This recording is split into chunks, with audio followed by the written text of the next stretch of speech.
somebody would ask you to do SEO for them, do you also help them with branding, with messaging or content on their website? Mm-hmm. Yeah, we actually go through a 5-step process, Christy, and I think this would be helpful for listeners to jot down or give some thought to, whether you're a Fortune 500 customer or you're a chiropractor who we work with down the street. And the 5-step process is this. We start with what we call basic SEO. And basic SEO is just getting your house in order, making sure your site has Google Analytics, making sure you register for Google Console and Google My Business, and getting access to all of your hosting provider and the files of your website, and access to really everything, understanding who some of your competitors are, basic house cleaning that if you were to explain your business to someone, you would have to really kind of articulate. So there's basic SEO. And then what we do is keyword research. And the keyword research is incredibly important, because if you are a company that helps people find virtual assistants and you rank number 1 for soccer fan, then you're going to attract the wrong audience. And having an understanding of those keywords is important, because we have a lot of tools in SEO that we can plug in certain keywords and it'll recommend for us similar keywords that might be less competitive. And that's part of keyword research, is finding where you can compete, especially if you're a new business. If you're just starting out, you're not going to rank number 1 for the most competitive keywords. It's going to take a very long time. But there may be other keywords that are low-hanging fruit that you can invest in, and with a little effort, start to get some traffic. So once you do the basic SEO and keyword research, you really need to focus on technical SEO. And technical SEO is making sure your site performs well in the eyes of Google. And this has to do with things like metadata and alt image tags, and fixing broken links, and making sure your site is on HTTPS, which is a secure protocol versus HTTP. So a lot of those technical issues. And then once you do that, so we've done the basic SEO, keyword research, and the technical SEO, now we get to what you're talking about, which is the content. And when we look at content, we look at it, yes, of course, from a branding perspective. We want to make sure it has the tone and the style of the business, but we also look at it from an optimization standpoint.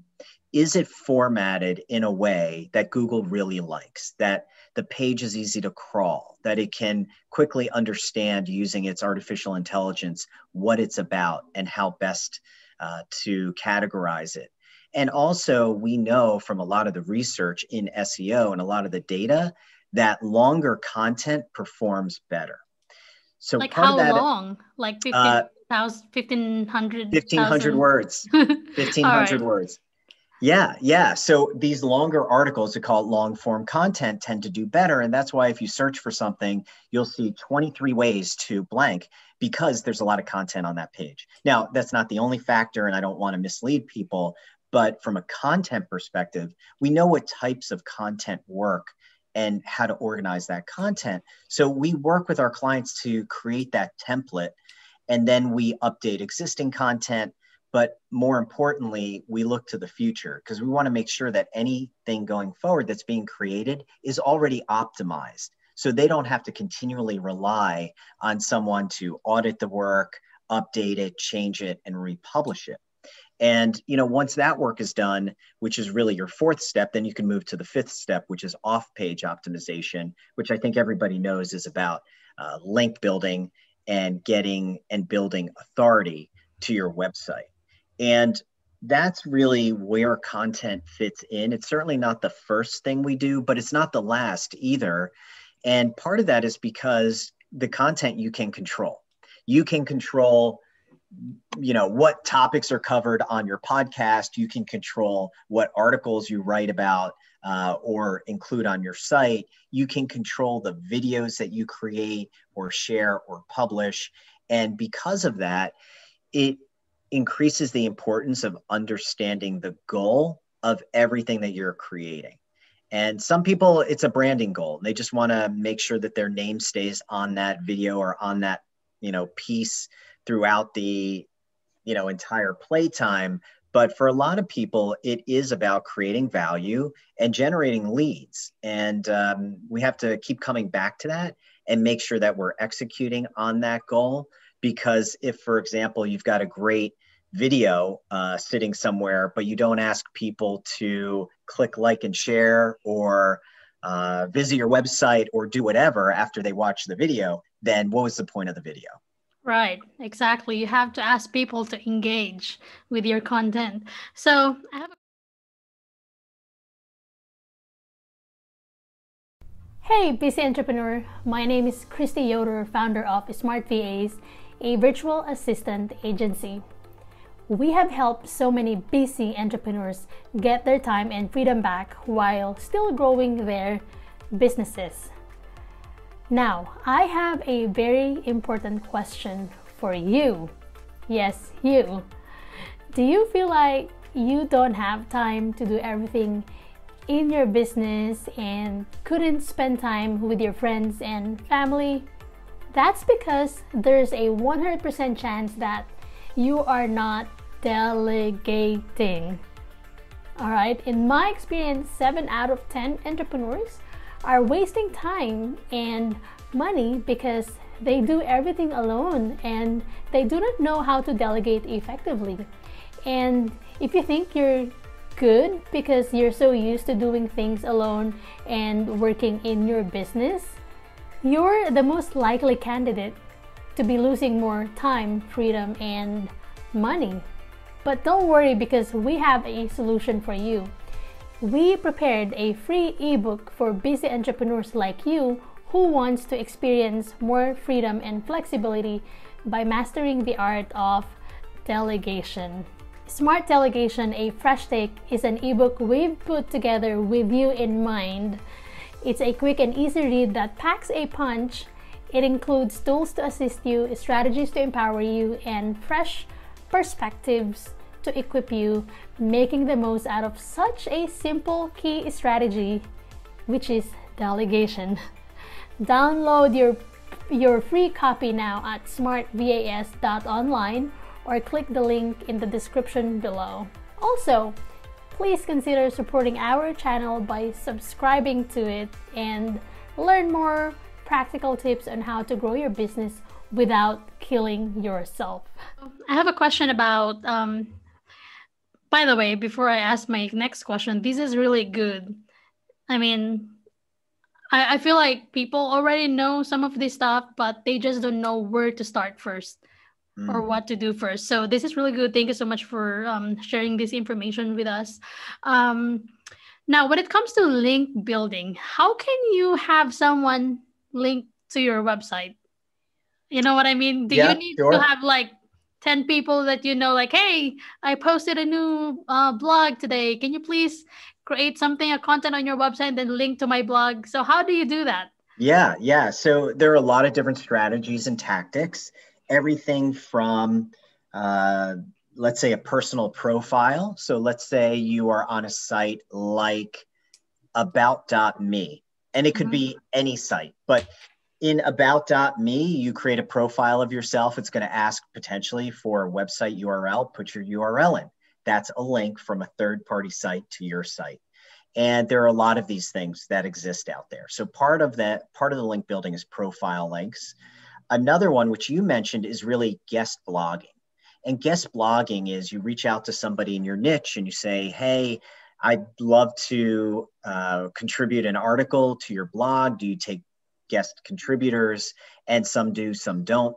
And what's great with that is you could either get the byline, so it could be the article by your name and your name links to your site or the company's name, or you can embed links in the actual copy, which tend to provide even more value from an SEO perspective. So blogging, guest blogging, those are great strategies in addition to profiles. We also still like press releases. Press releases from a public relations standpoint, I don't know that it's going to win you any awards, but a lot of that content gets published on very authoritative websites like Google. and Google News. And if you can get a link from Google News to your website, that helps as well. Mm-hmm. So those are just 3 strategies. We could talk all day. I mean, I haven't even mentioned social media, right? We talk about all the different ways to link to your site through social media and social media profiles and sharing content. There's a company that reached out recently to me, and they've got a fantastic strategy. They started an awards program, and they are awarding certain agencies through this program with some type of designation, and you get to put a listing on their site and obviously, link back out to you, but they also ask for you to post their badge, which links back to them. Again, there are a lot of creative strategies. It's a win-win situation. Yes, absolutely. Yeah. Absolutely. I feel like that's why Offpage is the last thing on the 5-step, because I feel like this is the most daunting task, when it comes to SEO, because you really need to build networks out there. So what do you think is the biggest difference of organic search and paid search? It's interesting because, I used to think that they were so different and they each kind of lived on their own side of the playground, so to speak. But the reality is they're getting closer and closer together. I mean, paid, obviously, it's, pay per click. It's a bid ask situation. You can choose the specific keywords you're, trying to rank for. And based on what you're willing to pay per click and what your budget is and the quality of your ads, you could show up first, second, etc. The reality is there is more in common between paid and organic than there ever has been before, because search results are so blended today. So when you look at a search result, excuse me, when you look at a search results page, you're seeing both paid and organic results, and they look very similar. They're kind of blended in with one another. So, I would say that there are some similarities in terms of user behavior, more so than there have been before. But at the same time, organic still rules the day. Google is trying to go with what they call a no-click solution. And that is, I'm asking a question and I see the answer on page 1 of Google and I'm done. I don't have to click through. Yeah. And there are a variety of ways why they are pursuing that. But it just reiterates and reinforces the importance of focusing on organic search, but also supplementing with paid. And Christy, that's a recommendation we make with a lot of our clients, is especially if they want short-term results or immediate results, is let's start the SEO campaign. Let's start this process, but that takes time. And in the interim, we can focus on a select group of keywords that you want to rank well for. And if we bid enough, you can show up first or second for that particular term. But often that's not a sustainable strategy. They want this brand building, free, organic solution, and paid is just a little Band-Aid to kind of jumpstart things. But the companies that do well are doing both SEO and paid and multiple asset development with video and things of that nature. But not all of us have that kind of budget. And it is important, as you mentioned, if you're starting out and you don't really have a budget for paid, organic is the way to get there. It's just going to take a little more effort and a little more sweat equity. Exactly. So this 5-step process that you have for SEO, how long does it take, for a website to rank number 1 on Google, or at least to be on the first page of Google? You're not going to like this answer, but it all depends. It all depends. Right? It depends on the age of the site, how big the site is, how much work needs to be done, really how that site performs in a technical audit, how closely is it aligned to what Google is looking for. And all of that makes it really difficult to say to someone, hey, in 3 months, you should be on page 1. And that's why I always laugh when you see all of these, emails from companies you've never heard of, page 1 rankings in 30 days.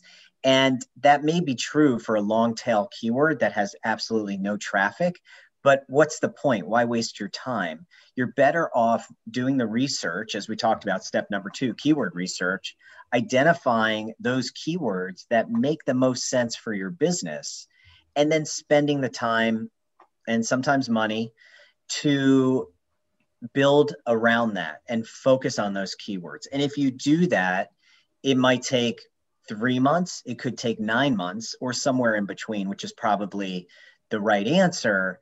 And you will get there, but it does take time. And unfortunately, or fortunately, Google rewards age. So the older you are in terms of a website, meaning the longer you've been around, it assumes that you have more authority than a newer website. And Google's come out to say, oh, that's not true. And, our factors give, appreciation to new sites as well as old sites, but the data doesn't prove that out. We know that older sites tend to do well. So even if you're launching a new site, if you have an old site, you're better off doing a 301 redirect, a permanent redirect of that old site, instead of just taking it down. Mm-hmm. And, again, these are all little tricks that we use, but you want to pass the authority from that older site and the age of that domain to the new domain so it doesn't seem so fresh and new. Mm-hmm. That's so good. One thing that I also noticed when I checked my analytics, this is actually, I'm getting a consultation from you. So thank you so much for this, for your time. But one thing that I noticed is that when I check my analytics, the traffic that I'm getting, the organic traffic that I'm getting, it's not just coming from Google. I also have traffic from DuckDuckGo. Mm-hmm. I forget what other Bing, maybe. Yeah, Bing. Yeah. So what is the role of SEO in that? So basically you're doing SEO for Google to put your website on the first page or to mm-hmm. make your website visible. So why is it also showing on DuckDuckGo and Bing and other websites? Yeah, so there are other search engines besides Google.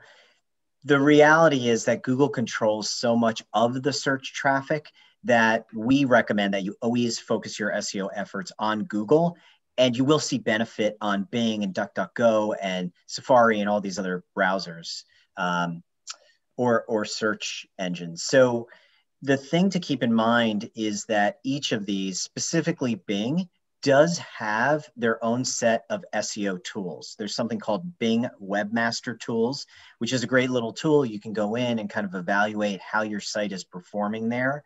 But once your website is on the World Wide Web, anybody can access it if it's crawlable, and that's another thing to check for. But if you really focus your SEO around Google, it will benefit you on those other channels, and there will always be a trickle of traffic coming from something other than Google, but Google's going to be 95% of your traffic usually. Mm-hmm. And, you talked about sources, Christy. When you look at your Google Analytics, you're going to look at paid traffic, direct traffic, referral traffic, organic traffic. And it's worth taking some time to understand what's behind those sources, because it may tell you a lot about your business, especially if you're a service business. A lot of that traffic may be referral business. If you're an e-commerce, a lot of it may be direct, people just coming to your website to log in, and you want to differentiate those from those who are finding you via search engines. So you could get really deep in the data, as you know, pretty quickly. And that's why, going back to where we started, talking about kind of content and technical audits, those are really helpful because you're really focusing on the things that matter most and will drive all of that data and improve all of those data points. Mm-hmm. If at the end of the day, your site just doesn't perform well, it takes forever to load, it's difficult to navigate, a lot of people who get there leave, Google's just not going to rank it well. And that's the reality. And that's why SEO, as complicated as it may seem, is really simple, which is, are you providing a good user experience on your website? Mm-hmm. Because if you are, then Google's going to recognize that and reward you for it. Yeah, that's so true. I mean, SEO, it's simple, but it's a lot of hard work. And if you don't have patience, then I don't know, like you have to wait. Yeah. And that makes it difficult to convince people how important it is, because everybody wants immediate satisfaction, right? So to say to someone, we're going to work on SEO, but you're not going to see results for 3, 4, 5, 7 months, Yeah. that's really hard to get your arms around. But the good thing about SEO is once you do kind of this foundational work, making sure your website performs from a technical perspective, making sure that you're crossing the T's and dotting the I's with metadata, which is what you see in search results. Mm-hmm. Once you do it once, you're done. Like you don't Yeah. have to redo it. You have to maintain it and update it. But the heavy lifting, at least initially, is done for the on-site work. And that's why the investment, I think, is so valuable, because it's not like you're investing, it's not like you're going to paint an apartment that you're only going to live in for 6 months or a year and move out. You're actually building a house, which is going to be your business and sustaining your business. Right, exactly. And I don't know why some people are in a hurry to be on number one on page one of Google. 7 months or 1 year, it's not that long to wait. It's not like you're only gonna run your business for 1 year and you couldn't wait, right? Right. So if you think Exactly. long term, if you start optimizing your website today, after 6 months or 7 months or even a year, you will harvest what you planted, 7 months ago. Mm-hmm. So yeah, I feel like SEO is something that people are not prioritizing right now because they want to see results like in a Mm-hmm. snap of a finger. That's why they use YouTube ads, Facebook ads, and all that kind of ads. So they are willing to pay for something bigger. I mean, they are willing to pay something just to see quick results, which sometimes doesn't happen as well. Sometimes Mm-hmm. you spend $1,000 for Facebook ads, and the results that you have, it's not what you really wanted. So I feel like it's better that you optimize your website today and then reap the harvest Mm-hmm. after a few months. Yeah, I agree. And I don't think it has to be one or the other. I think there are things that you can do for SEO that cost very little or nothing at the same time that you're investing in online ads and, paid search. And that's something to keep in mind, that oftentimes it's not one or the other. And as we all know, being in a virtual business, you have to do both. You have Oh to yeah, appear in organic search and you have to be running ads if you want to get traffic. And exactly. that's just the nature of the beast, unfortunately, but that's how it works. Right, exactly. Well, this has been fun, Michael. Where can people find you online? Thanks, Christy. People can definitely check me out. I am M Fleischner at Twitter, so MFLEISCHNER. But the best way to get in touch would definitely be going out to bigfinseo.com and reaching me through the website. And of course, I'll have Christy on the Digital Freelancers podcast, Oh, which would be great. And we're really catering towards freelancers, people who are part of the gig economy, and love to share everything that I've personally been through and talk to people on how to build their own business. mm-hmm. So definitely reach out if you guys have any questions or would like to know more. Yep. You guys, if you need SEO, Michael is the man. Like, he shared a lot of value. So if you need SEO and you don't contact Michael, I don't know what's wrong with you. So yeah, well, thank you so much for your time, Michael. Have a great day. Thank you, Christy.